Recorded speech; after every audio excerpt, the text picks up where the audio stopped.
5 каналдын журналисттери жана мен Айда Исамиева бүгүнкү күндүн маанилүү делген жаңылыктар менен тааныштырабыз. Эфирде күндөмү маалымат программасы. Саламатсыздарбы? Бул чыгарылышта.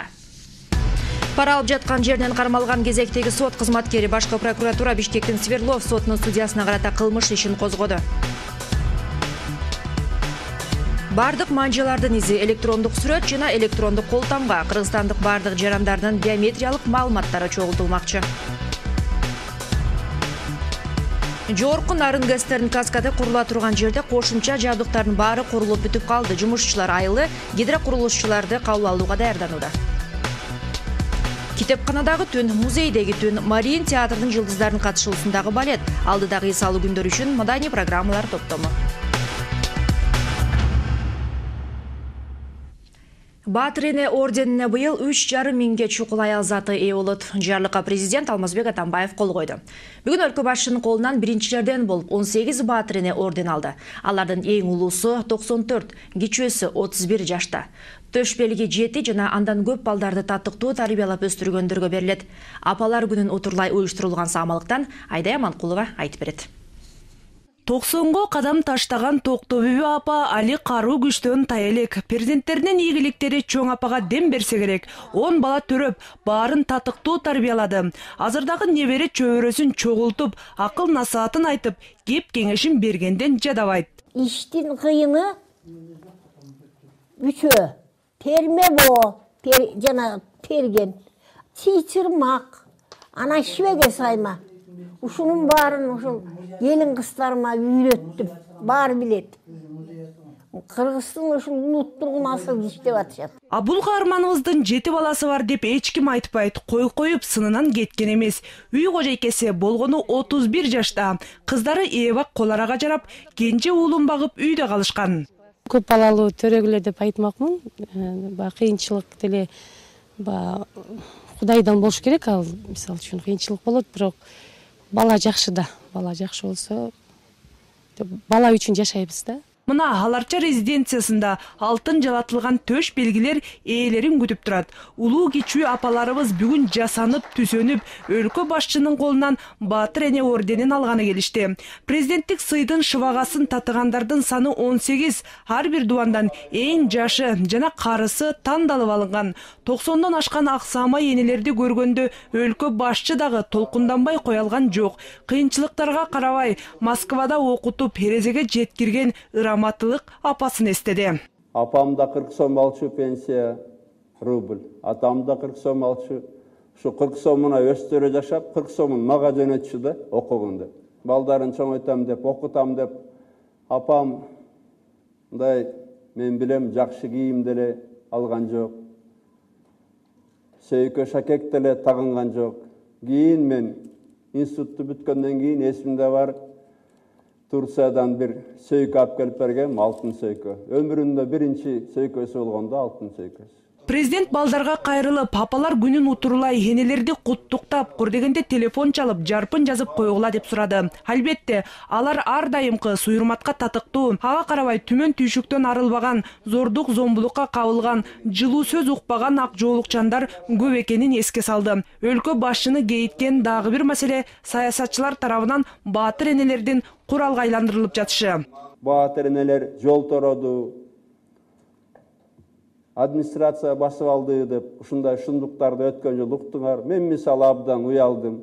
Анткени ини эне менен чатак мындай төп келишпеген нерсе. Эне деген бу тынччылык, биримдик. Эне деген ыйык сөздү ыплас ишке колдонбоого чакырып, президент конокторуна Баатыр эне орденин 10 000 сом акчалай сыйлык, чаң соргучтары менен кошо тапшырды. Өлкө башчыдагы куру калган жок. Каарманыбыз Токтобүбү апа Алмазбек Атамбаевка ак батасын жолдоду. Айкөл манас колдосун 40 болсун жолдошум. Көңүлдүү жаша, өмүрлүү бол.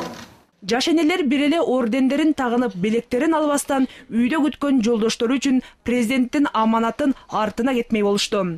Жолдошумуз бардык Азаттык алгандан бери 22 миңдин тегерегиндеги айым алтын орден тагынды. Акыркы 3 жылдан бери аларды сыйлоо жөрөлгөсү апалар күнүнө туштап жүргүзүлүп келет. Жалпы өлкө боюнча быйыл Батыр эне намына 3,5 миңге чукул апа ээ болот. Ардактуу наам алгандардын пенсиясына 1000 сомдон, бийик тоолуу аймактарда жашагандардына 1700 сомдон кошулат. Мамлекеттик таазим иретинде. А энелер үчүн башкы сыйлык алардын төбөсүн көккө жеткирген балдар эмеспи? Айдая Манкулова, Иван Чижиков, 5 канал.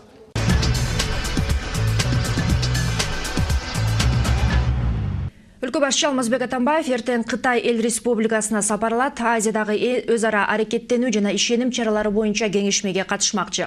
Эки тараптуу жолугушууларда өлкө башчы Орто Азия мамлекеттеринин ортосундагы коопсуздук жана чек ара маселелери талкууланары күтүлүүдө. Кененирээк Бактыгүл Сталбек кызы. Иш-чарага Азия мамлекеттеринин 90% катышат. Ал эми андагы талкуулана турган эң негизги маселе Азия мамлекеттериндеги коопсуздук жана чек ара көйгөйлөрү. Ошондой эле өз кезегинде Кыргызстан менен Кытай мамлекеттеринин ортосундагы олуттуу долбоорлорго дагы эки өлкөнүн башчылары токтолушат. Азыркы өткөрүлүп жаткан долбоорлор бар. Бул жол салуу боюнча, ТЭЦ Бишкектеги ТЭЦ салуу боюнча, реконструкциясы боюнча.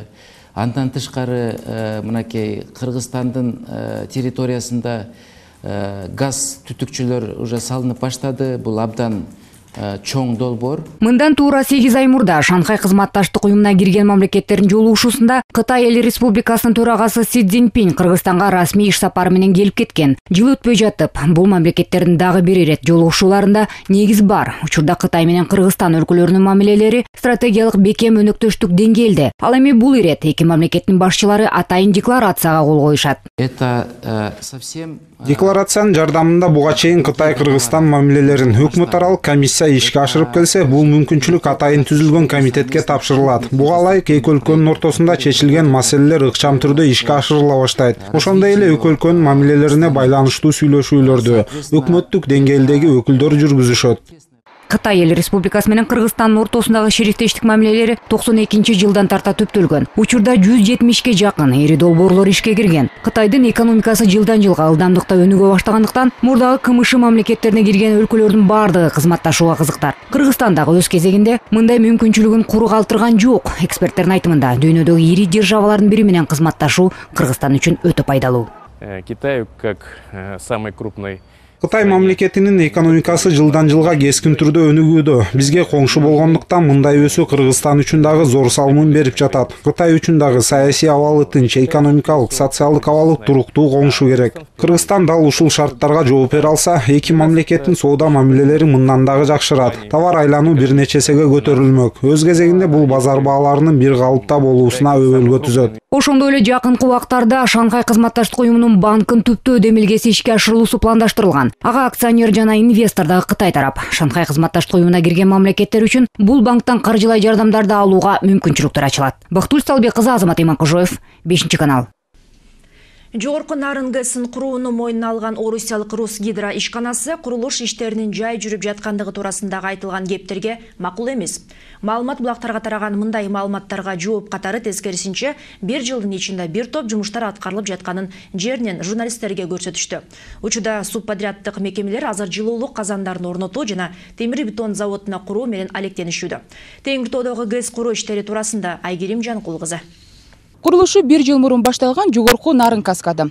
4 гидроэлектростанцияны камтыган бул объекттин курулушу негизинде көп эле жумуштар аткарылды. Анын бири сиздер көрүп жаткан мына бул бетон заводу. Пландалып жатканда бул жерден саатына 35 куб бетон чыгарылышы керек. Мындан сырткары 24 миллиард сомдук курулуш монтаждоо жумуштарына жол куруу, анан дагы энергетиктер үчүн салынып жаткан шаарчаны дагы айтса болот. Акыркысы анча чоң эмес, 2000ден ашык адамга болжолдонгон. Учурда тургузулуп жаткан имараттардын ичи тышы бүткөрүлүп, канализация орнотулду.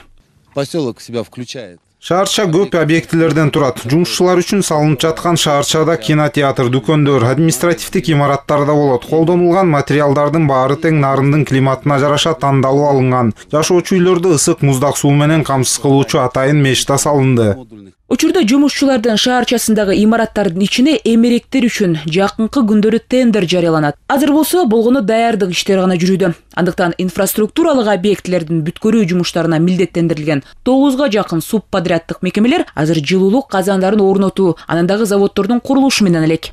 Биз основной ишке киреше элекпиз деги ГЭСтин эмесинде. Биз ошо ГЭСти кургандарга шаарчаны мына курдук, асфальт бетонный заводду курдук. Бул жерде гравийный сортировочный завод деген бар, ошону курдук.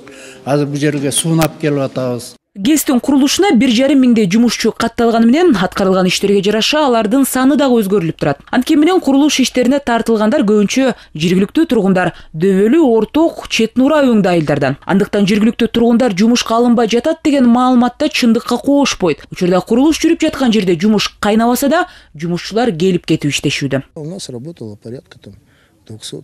Мисалы өткөн жайда 200-250дөй адам иштеген. Азыр болсо болгону 70 адам эмгектенүүдө. Демек жумуштун көлөмүнөн биздин кол алдыбызда иш алып барган майда компанияларда эмеспи? Ал жакта да көп эле нарындын тургундары иштешет. Жергиликтүү жашоочу же башка деп бөлүнбөйт. Эң негизгиси жумушчу өз ишин билген адис болсо болду.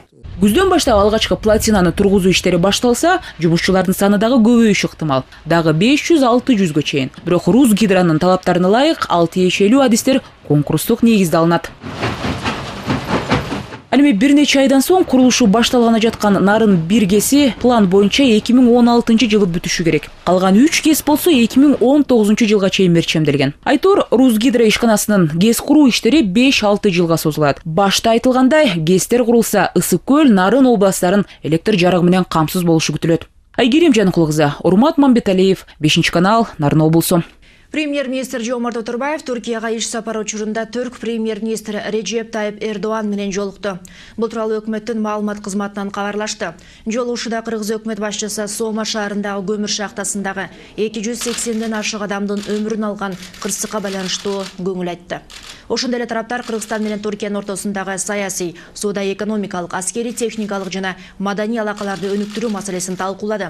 Кыргызстан бажы биримдигине киргенден кийинки Түркия менен соодасынын тагдыры тууралуу да сөз болду. Отурбаевдин Түркияга сапары бүгүн кечинде жыйынтыкталмакчы.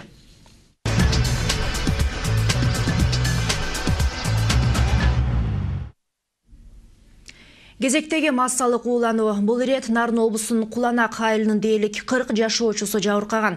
Саламаттыкты сактоо министрлигинин оорулардын профилактикасы департаментинин жетекчиси Төлө Исаков билдиргендей, 3 күн мурун айыл тургундардын бири Куран окутууга 80 жашоочуну чакырган. Куран окулган соң айылдыктар салт боюнча устукандарын алып кетишкен. Кийинки күндөр алардын көбү ичи ооруп, жүрөгү айланып жатканын айтып арызданышкан. Арасында 4 бала бар. 20 киши аймактык ооруканага кайрылышып, тезинен жаткызылган. Айылдар алап доктурлардагы 20 жабырлануучуну аныкташкан. Аларда бейтапканага жаткырылган. Уулануунун себеби иликтенүүдө. Бишкекте сот пара менен кармалды. Бул тууралуу башкы прокуратуранын маалымат кызматынан кабарлашты. Маалыматка ылайык Бишкектин Свердлов райондук сотунун судьясы 20 000 сом пара алып жаткан жерден кармалды. Ал номер 8-абакта жазасын өтөп жаткан жарандын ишин оңунан чечип берем деп, анын тууганынан 40 000 сом талап кылган деп шектелүүдө. Бул окуя боюнча судьянын үстүн кылмыш кодексинин пара талап кылуу беренеси боюнча иш козголду. Учурда тергөө жүрүп жатат.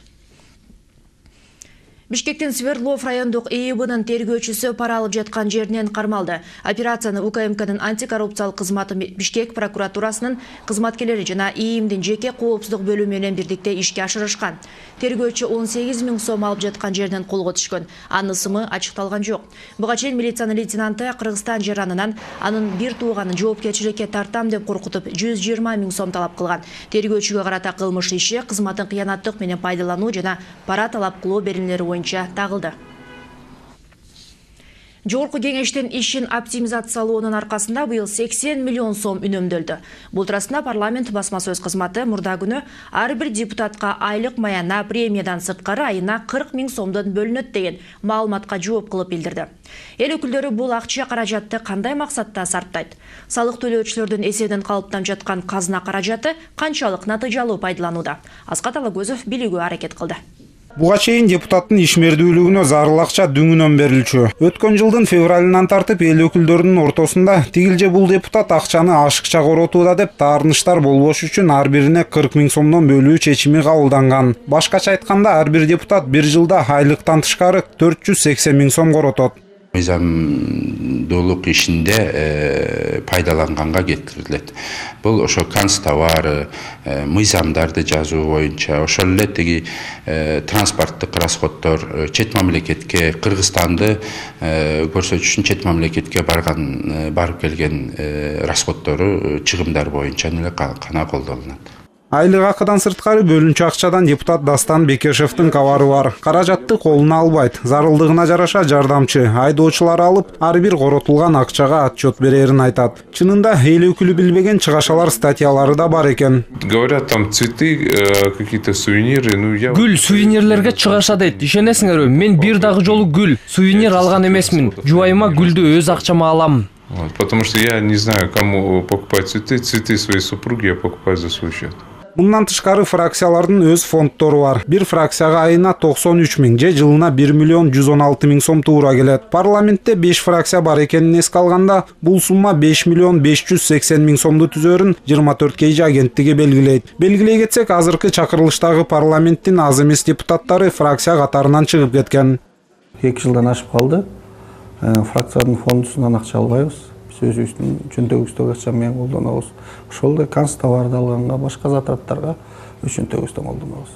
Эгер депутат өзүнө бөлүнгөн каражатты азыраак иштеп, же дагы башка себептерден улам коротууга үлгүрбөй калса, артып калган каражат казынага кайтарылаарына парламент иш башкармалыгы ишендирет. Иш башкармалык жетекчиси айтымында эл өкүлдөрү өз чыгашалары тууралуу айына отчет берет. Атайын ар бир чыгаша беренеси боюнча чектерди өткөрөт. Эми бизде оңой эле мындай чек алыш, ушул жанагы соода чектерин, мисалы патент менен иштеген соодагерлер каалаган суммага чек жазып берген, бул мындай кадыресе эле көрүнүш.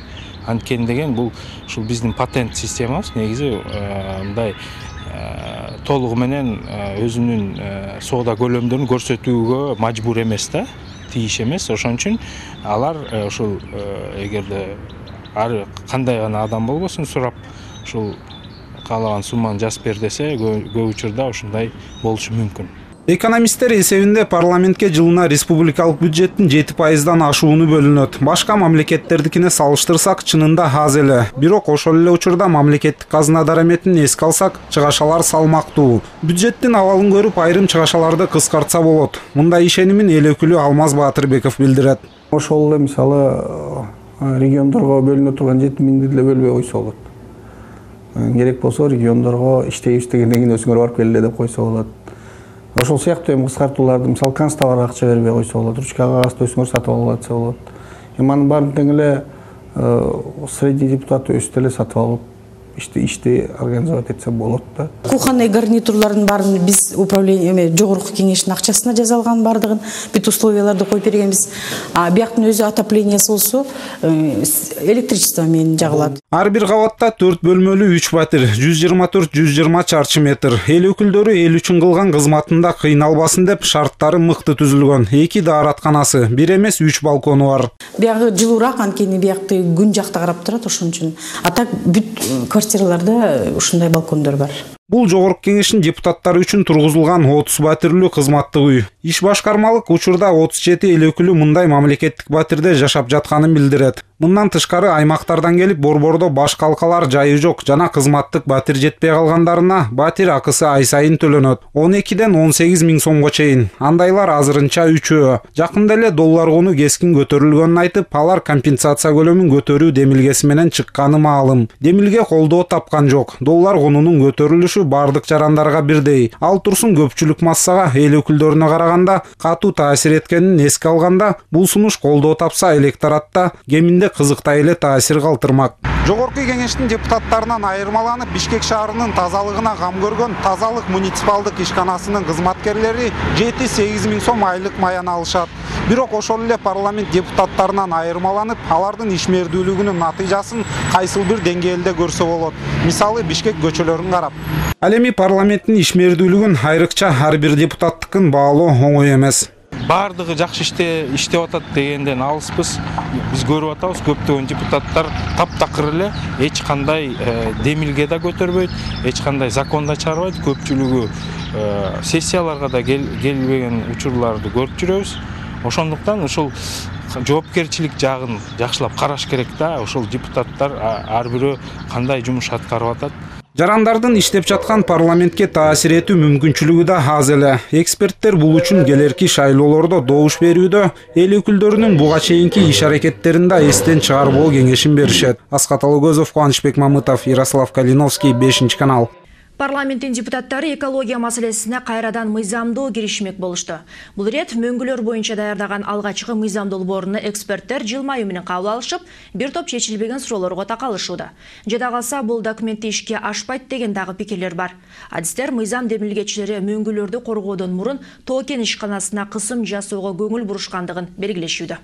Кыргызстандын таза суулардын запасы ар кандай эсептөөлөргө караганда 600дөн 700 миллиард метр куб деп бааланууда. Ал эми эң карамсал божомолдорго караганда ушул кылымдын ортосунда таза сууларыбыздын жарымынан ашыгын жоготушубуз мүмкүн. Глобалдык ысыктыктын кесепетинен мөңгүлөр жыл өткөн сайын көлөмү кичирейип барат. Чет өлкөлөр мөңгүлөрдү сактоо жана коргоонун камын эч жактан бери эле көрүп келатышат. Ал эми Кыргызстан бул маселеге бүгүн гана киришип, анын себептери анчалык ишенимдүү болбой турат. Азыркы учурда мыйзам долбоору эмнегедир Кумтөр компаниясынын ишмердүүлүгүнө кысым же чектөө койгондой болуп турат. Анткени мыйзамда мөңгүлөргө жакын жерлерде кен казып жана аны иштетүүгө, Тоо-Кен өндүрүшүн кайра иштетүүгө тыюу салынган.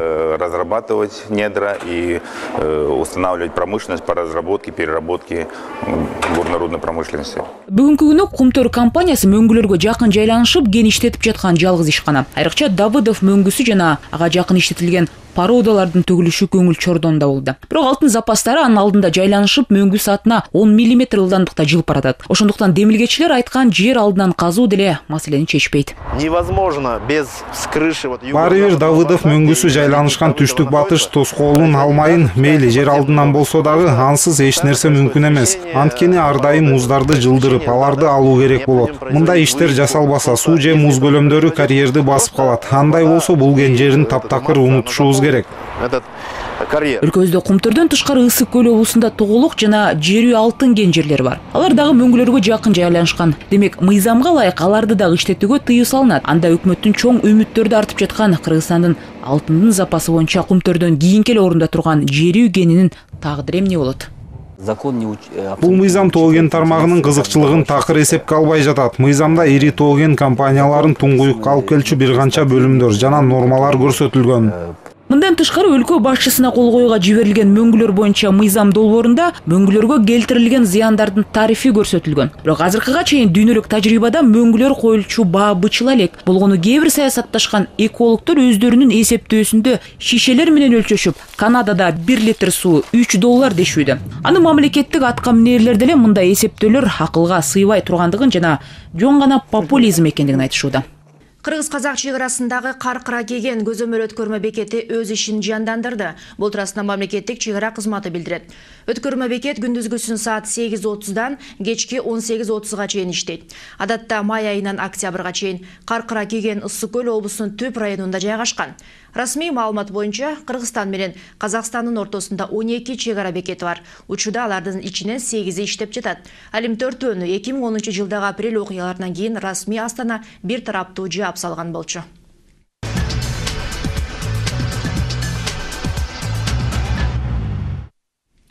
1-сентябрдан тарта ар бир жаран биометриялык маалымат тапшырууга милдеттүү болот. Бул тууралуу элдин бирдиктүү реестрин түзүү жана биометриялык маалыматтарды чогултуу боюнча республикалык штабтын жыйынында белгилүү болду. Тийиштүү мыйзам долбоору иштелип чыгууда. Биометриялык маалыматтарга манжылардын изинен тарта телефон номуру да киргизилет. Штабтын жыйынына Самат Качкынов кененирээк. Халктын бирдиктүү реестрин түзүү жана биометриялык маалыматтарын чогултуу өкмөттүн ушул жылга карата койгон маанилүү маселелеринин бири. Ал үчүн түзүлгөн республикалык штабка төрагалык кылган вице-премьер Тайырбек Сарпашов убакыт өтө аз калганын белгиледи. Айтымында ушул жылдын 1-сентябрынан тарта элдин биометриялык маалыматтарын чогултуу толук кандуу башталышы керек. 31-августка чейин убакыт жетиштүү десек да болот, бирок андан тар десек да болот. Бул жагынан биз мыйзам чыгармагатынан баштап техникалык жактан баштап, анан эң башкысы биз өзүбүз чыгып турган штабтын мүчөлөрү ушул биздин алдыбызда турган тапшырманы түшүнүү менен эмнеден баштап эмне менен өтөрүн дагы толук кандуу түшүнүшүбүз керек. Эмнеси болсо да өкмөт келерки жылкы шайлоого чейин калктын бирдиктүү реестрин түзүп үлгүрүшү керек. Мындай тапшырманы президенттан туруктуу өнүгүү кеңешинин жыйынында жеке премьер-министрге да тапшырмасын бергени белгилүү. Ал максатта тийиштүү тармак жетекчилеринен куралган республикалык штаб түзүлүп, бул багытта иш башталгандыгы маалымдалат. Фактически создание элди каттоонун бирдиктүү реестрин түзүү келечек үчүн да маанилүү. Бардык элдин катмарын каттоого жаңы технологиялардын жана автоматташтырылган тартипте аларды ишке ашыруу мүмкүнчүлүгү түзүлөт. Мында көрүнүп тургандай адам төрөлгөндөн тарта бардыгы катталып, кыйла жеңилдиктер болот. Биометриялык маалыматты 16 жашка чыккан жарандар тапшырууга милдеттүү болот. Мамгаттоо кызматынын өкүлүнүн билдиришинче, ар бир жарандын паспорттогу маалыматтары, атап айтканда аты жөнү, персоналдык номуру, ID паспортунун маалыматтары, катталган жери, үй бүлөлүк абалы, булар менен катар 10 манжасынын низи, санарип фотосу, кол тамгасы жана уюлдук телефонунун номуру чогултулат. Бирок бул акыркысына штабтын айрым мүчөлөрү каршы чыгышты. Телефон номурунун кереги жоктугун айтышып, анткени менен вице-премьер бул маселе чечилгендигин белгиледи.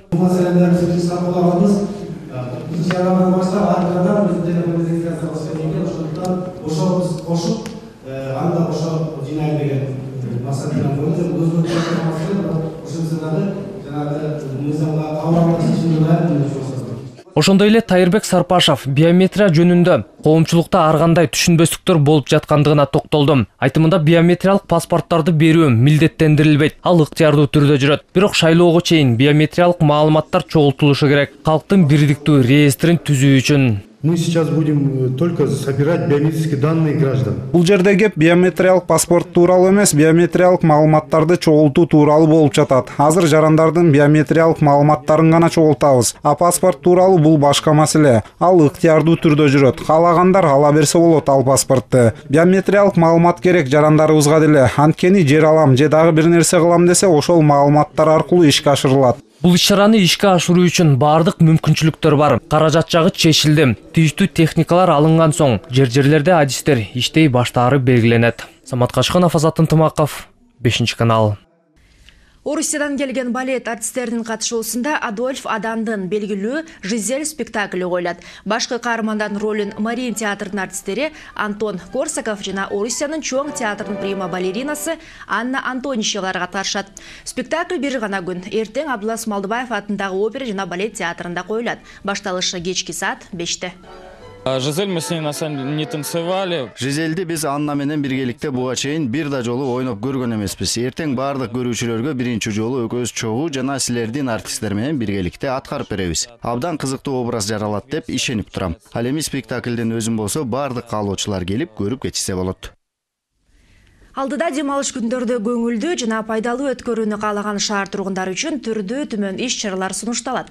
Китеп сүйүүчүлөр үчүн жагымдуу жаңылык. Улуттук китепканада бүгүн китепканадагы кадыртүүн маданий иш-чара өткөрүлүп жатат. Ордо калаада эртең жана бүрсү күнү өткөрүлчү иш-чаралар тууралуу Нурсулуу Нургамилова.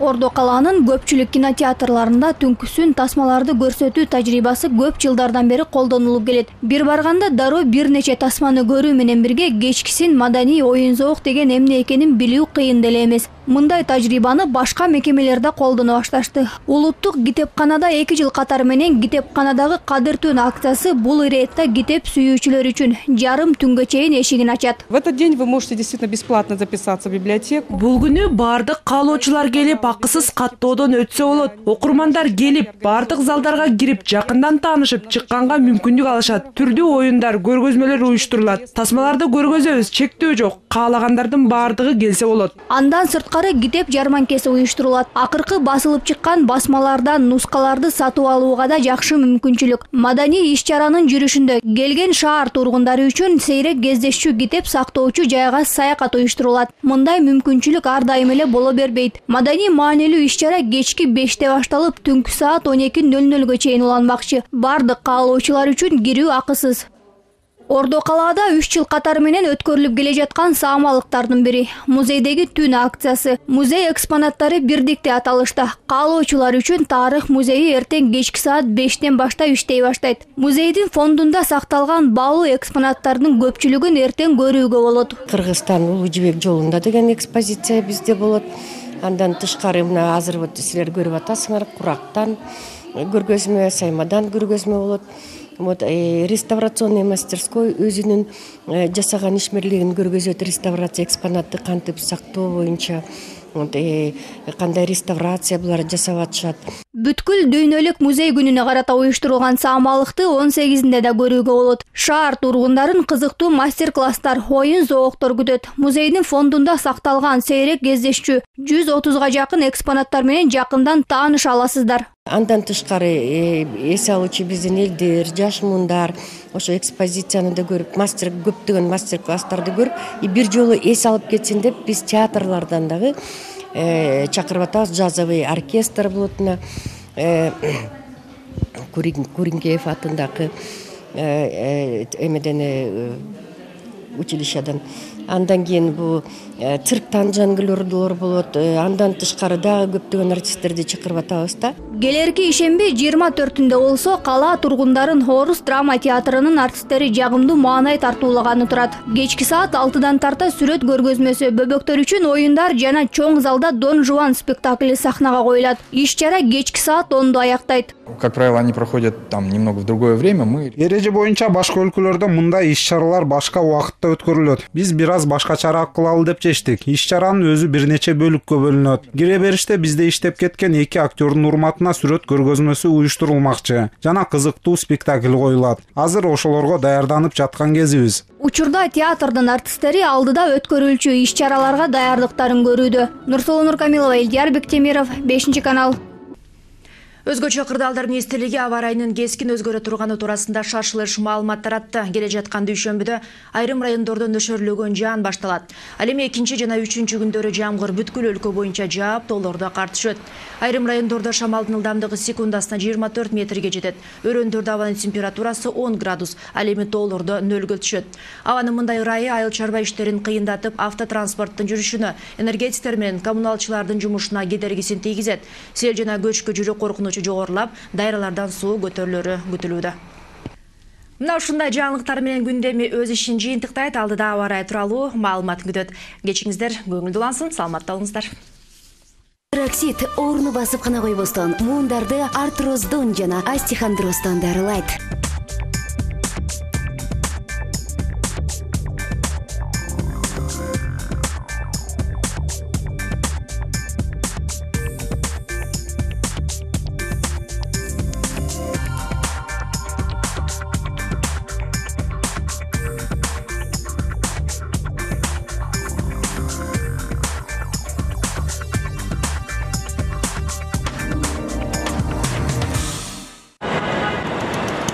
Кайнаган шаарда, жумуш кычап турганда, муундар ооруп, жаныңды койбой оорутса, достордон калып, өзүңдү өзүң кыйнала. Хондроксид орну басып кана койбостон муундарды артроздон жана остеохондростон дарылайт. Аркаң ооруп чыдатпай, колу бутуң сыздатат. Дарыканадан Хондроксид муундарды келип дарылайт.